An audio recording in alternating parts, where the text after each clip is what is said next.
Hello everybody, Swood here, and today I'm bringing you guys a video on the new, what I believe will be the new version of Mega Knight ZAP. So it's not going to be crazy with the Goblin King, Spear Goblins. I think it's going to be a more standardized Mega Knight Miner deck with the Poison and also the newly buffed Bandit. The Bandit got a change from being a minimum range dash of 4 tiles down to 3.5. So things that are half a tile closer, he's going to be able to dash, or she will be able to dash onto them. So you get those double dashes with the Mega Knight and the Bandit. Mega Knight will still be really good, it's just not as strong. It doesn't deny all damage versus a Hog, and against an Ice Wizard, you can now, it drops and it takes 2 hits to kill the Ice Wizard, whereas it used to take 1. Musketeer and E-Wiz are still 1 hit. So other than that, there is a few cards that got nerfed in here. Almost this whole top row got nerfed in either this update or the last update, but I still think this is going to be fairly strong. It won't be the best deck in the meta by any means, but it will still be a super strong deck. There will also be pekka miner decks with like pekka E-Wiz instead of these 2 cards, and then instead of these other ZAP cards that tie very well with the Inferno Dragon, it will be more stuff like minions, guards, etc. So this is the ZAP version with Mega Knight because of the Inferno Dragon. If it has Inferno Dragon, it should go ZAP, and if you're playing pekka, then you play E-Wiz, which means that you go more standardized with like minions and stuff that doesn't die to spells or not trying to bait anything out. So that's sort of just a quick tantrum about the Mega Knight Inferno Dragon versus pekka E-Wiz, but that's not the point of this video. So we're using the new Bandit and the slightly nerfed Mega Knight ZAP, but I'm going to go over one replay. I played a couple games. I just got home from school at like 9 p.m. So I played a couple games with this deck and also this Golem deck up here, which is insanely strong. I'm going to post a video of that, I believe, on my next video. I played it a couple games and I 3-0'd up basically every game. It was insanely fun. So I'll make sure to bring that one for you guys for the next video. But played a couple of games with this Mega Knight ZAP deck, and I wanted to show this one against the Golem. Not necessarily because he has the greatest deck, but I wanted to show you sort of what to do against the Golem deck. And then I'm going to do probably a game or 2 live and see if I can teach you guys some more stuff there. So I don't have a great starting play. He starts out with Golem, and obviously you want to punch opposite lane. Mega Knight plus something. I had Skeleton Barrel, but like Bats would be good. Also Miner wouldn't be terrible. So he actually ends up defending this okay. He has to zap the Skeleton Barrel, as you see, so that I just play my Inferno Dragon on the Golem. That's the whole goal of punishing the Golem, especially if you have either Inferno Dragon or Tornado. You want to just unload everything on the other lane and then either deal with the Golem or also a Giant or a Lava Hound. You deal with it with either you just Tornado it to your King Tower, or you play like Inferno Dragon against a tank. This works just because by playing in the opposite lane, you're forcing them to either pick. Do I want to lose my lose 1 tower and take a tower, so basically trade towers, or do I want to defend my tower but then they don't spend as much elixir on their big push? Either way, it's completely fine for you. You just don't want to push into them because their push will overcome you if you make them split or make a decision and trade. Either way, you're going to be coming out better than if you try to play into them, unless you have like Execution Tornado with like Pekka or Mini Pekka or something. But generally, you want to be pushing the opposite lane and then getting value out of like your Inferno Dragon or your Tornado. So we get a good trade on the Golem. It's a 4 for 8, and we also got like 1500 damage on the other side. Don't take note of how I played my Bats and my minions there, or my Bat and my Zaps. It's pretty bad. But it was like my second game of the day, and it's 9 p.m. So I try to get some damage in with my Bandit because I knew that his Skeletons and Ice Spirit were out of cycle still, but he has Goblins along with Ice Spirit and Skeletons, so I'm not really sure. At this point, I know that he has the Skeletons and Goblins out of cycle, so if he plays a Golem, I'm ready to play a Mega Knight at the bridge. That's why I'm hovering it. Against most people, I wouldn't be hovering my Mega Knight, preparing for that, because most of them would like play a Pump, or they'd play slower until double elixir. But this guy wasn't as good of a player, so I knew that I was able to punish. I put the Skeleton Barrel ahead, and then I minored the Archers just to, I believe I minored the Archers. Okay, there it is. He has to zap, and then again, because he zaps, I'm able to get a good trade on the Golem. He needs to figure out a way to not zap, or if he's not able to defend and attack at the same time, he shouldn't be attacking. He should be waiting until double elixir so he has more elixir.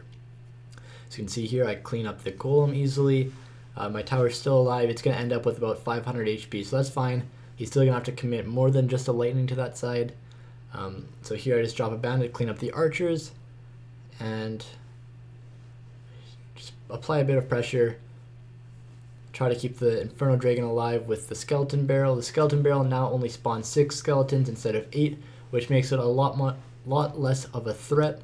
If you don't zap it and you try to get your towers cleaned up, or like a Mega Mean or something, it's going to do a lot less damage. Those 2 extra skeletons don't seem like that much, but it's 2 extra skeletons while they're being tanked by 6 other skeletons. So that's pretty huge in comparison to just having 2 skeletons. It's similar to what the Graveyard is, where when they take away 1 skeleton, how huge it is. There, I played a Mega Knight on the right side trying to punish him for the Golem. He didn't end up playing the Golem, which is good by him, but I was just trying to end this game because it matters how many crowns you get, so I was just trying to get a 3rd crown. Here, I recognize that I'm not going to be able to defend that Golem, so I just go hard on the other lane. I know I'm not going to defend that, so I just try to get ahead and again split his elixir so he doesn't have a deadly push, doesn't have enough to 3-star me. And you can see here, I will just drop bats and also, I believe, an Inferno Dragon on that side. And then when he keeps spamming troops, I think I play a Skeleton Barrel and then Poison. So basically I'm just mitigating his push and setting up for my next push. We'll speed through the next little bit of this, not too much more. I just wanted to talk about punching the opposite lane and why it's good. So I just build up a big push here. He zaps there, which is not good. I misplaced my Skeleton Barrel. I wasn't meaning to do that, but it just misclicked. And here, big mistake by him, he plays his Golem. I just throw everything on the opposite lane. He plays a Golem, he's down 8 elixir, and it's going to take it like 20 seconds to walk up. If they play it behind the bridge, or behind their King Tower, it takes 30 seconds or so, or 40 seconds to get to the to your own tower, so you have 40 seconds to like try to end the match before. So we have the deck here. We're in the final stage of that Lunar challenge that's going on. I played the Golem deck because it was double elixir in stage 2. This one is progressively going to get more elixir. It starts with single elixir, and I think it just goes up like to double elixir, then triple elixir. But we'll use this deck, not necessarily because it's amazing in double or triple elixir, but just because I want to get some live gameplay for you guys, because I was only able to get a few. So here I'm probably just going to start with a Skeleton Barrel or a Miner. We'll start with a Skeleton Barrel, and then we'll save like our Miner, play it right there. Remember about the tornado trick, you could tornado that if you wanted. See, I'm silly and I waste my Miner. I was also trying to miner the Ice Wizard, which I failed to do, not miner the tower. So my Bandit doesn't play, which is nice, so that he gets some damage on my tower. Just trying to be a nice guy and give him some damage. Love drop delay. So we're just gonna pair this with an Inferno Dragon. The Inferno Dragon's, or the Barbarian's hut the Barbarian hut is very high up, so my Inferno Dragon is gonna be able to snipe it out without his tower hitting it, which is nice. And then we can combo it with a Skeleton Barrel and a Miner. Miner onto the Goblin hut so that we're able to kill that, and we have a lot of stuff that he needs to zap. He has to wait for his zap, and he doesn't even play a zap. He has to wait, and so he doesn't get value off zapping right away. Because if he zaps right away, either way he's sort of screwed. If he zaps right away, the Skeleton Barrel will do a lot of damage. If he waits, then the bats and the Inferno Dragon get value. So that's why you try to punish and make him choose, because neither choice is really good. Oh, I misplayed. Actually, it didn't work. It still worked. I played my Mega Knight a tile over. The spawn radius of the Mega Knight's damage when he initially spawns is slightly smaller, so you got to remember that it's his area damage, and I believe his jump some of his damages got nerfed by 25%. I'm not insanely sure what it is. And then he also got the smaller radius when he lands. So he got a few significant nerfs, but he's still going to be a pretty good card. It's not like killing him or anything. He still interacts the same against Musketeers and Ewiz. Again, Ice Wizard, he takes an extra hit if the tower's not helping, so that's a little buff to Ice Wizard, which is really nice for people who use the Ice Wizard. Get a good poison down there. We're just sort of waiting for him to give me the chance to end this game, hopefully. Get on to the next one. I'll try to do at least one more. What, he has an Expo? What are you doing with your life? Pro tip, if you have an Expo, play it in the first 2 minutes. I don't know why he didn't play it at all. I guess this is a Siege Light Expo double het deck, but he's not playing it properly. Need to get Siege Light on the channel to teach him how to properly use this deck, I guess. So at this point, we're just sort of spamming on the right lane to try to 3-crown him. He will get the tower on the left, but the Inferno Dragon's going to lock on, and that's why he was fireballing my my skeleton barrel and all that. He didn't have zap because he expo deck has fireball log. So get a nice 3 crown there. I didn't even notice the elixir going up. It says in the information that it's gonna go up throughout the match. So if you guys saw that, I don't know. I did not see that personally. Just looked like double elixir to me, like a regular match. So I could have zapped that, but I had Mega Knight in hand. So this is basically a 4 elixir Mega Knight. Not complaining about a 4 elixir Mega Knight. Played my Inferno Dragon, played a little farther back so he's not able to snipe it out. So he's still playing the old Mega Knight Zap 8 deck with the Spear Goblins, Bats, Goblin Gang. So he doesn't have poison, I have a poison. I also have a Bandit instead of... I have poison and Bandit instead of Goblin Gang and Spear Goblin, so I think I have a good matchup in this. We're not going to have anything to really deal with that, but remember it's... Oh, we don't catch it in time. We played it too slow. Remember the Skeleton Barrel is not as strong now, so not too much to worry about that. It's 6 skeletons instead of 8, so unless he's tanking with like a miner, we should be able to leave it or like tank it with a Bandit. So I don't want to play my own Bandit because he has a Mega Knight. You don't want to be giving the Mega Knight value. So we're actually just going to play our own Mega Knight. And hopefully he does the same soon. That's actually even better. You want, the main thing is not wanting to, or wanting to be able to take out their Inferno Dragon on your side of the map. So this is, I actually misplayed that. I was trying to tank the Inferno Dragon with the Skeleton Barrel, but I messed up. So he was able to kill my Mega Knight fairly quick. In the end though, it's still going to work out.